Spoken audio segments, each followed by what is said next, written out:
అమృత ప్రణయ్ కేసులో తుది తీర్పు నేడే. తెలంగాణ రాష్ట్రంలో సంచలనం సృష్టించిన పరువు హత్య కేసులో ఈ రోజు తుది తీర్పు వెలువడనుంది. నల్గొండ జిల్లాలో అమృత అనే యువతిని ప్రేమించి పెళ్లి చేసుకున్నందుకు ప్రణయ్ అనే యువకుడిని అమృత తండ్రి మారుతిరావు కిరాయి అంతకుల ముఠాతో దారుణంగా హత్య చేయించారు. 2018లో నల్గొండ జిల్లా మిర్యాలగూడలో జరిగిన ఈ పరువు హత్య కేసు తీవ్ర సంచలనం రేపింది. నాడు ప్రణయ్ తండ్రి బాలస్వామి ఇచ్చిన ఫిర్యాదు మేరకు మారుతిరావుతో సహా 8 మందిపై పోలీసులు కేసు నమోదు చేశారు. తన కుమార్తె అమృత కులాంతర వివాహం చేసుకుందన్న కోపంతోనే ఆమె తండ్రి మారుతిరావు సుపారీ గ్యాంగ్తో ప్రణయ్ని హత్య చేయించాడని పోలీసులు నిర్ధారించారు. ఈ హత్య కేసును ప్రతిష్టాత్మకంగా తీసుకున్న పోలీసులు అన్ని కోణాల్లో దర్యాప్తు చేసి 2019 జూన్ 12న 1600 పేజీలతో ఛార్జ్షీట్ దాఖలు చేశారు. ఛార్జ్షీట్ నివేదిక, పోస్టుమార్టం రిపోర్ట్, సాంకేతిక ఆధారాలతో పాటు సాక్షులను న్యాయస్థానం వివరించింది.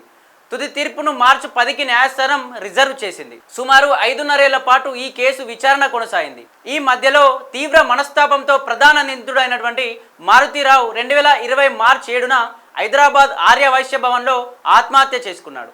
ఈ కేసులో ప్రధాన నిందితుడు మారుతిరావు ఆత్మహత్య చేసుకోగా సుభాష్ శర్మ, అస్గర్ అలీ, అబ్దుల్ బారీ, ఎంఏ కరీం, తిరునగర్ శ్రావణ్ కుమార్, శివ, నిజాంలు నిందితులుగా ఉన్నారు. వీరిలో సుభాష్ శర్మ, అస్గర్ అలీ మినహా మిగతా 5 నిందితులు గతంలోనే బెయిల్పై విడుదలయ్యారు. అస్గర్ అలీ గతంలో గుజరాత్ మాజీ హోంశాఖ మంత్రి హరేనా పాండ్యా హత్యతో పాటు పలు ఉగ్ర కుట్రల్లోనూ కీలక నిందితులుగా ఉన్నారు.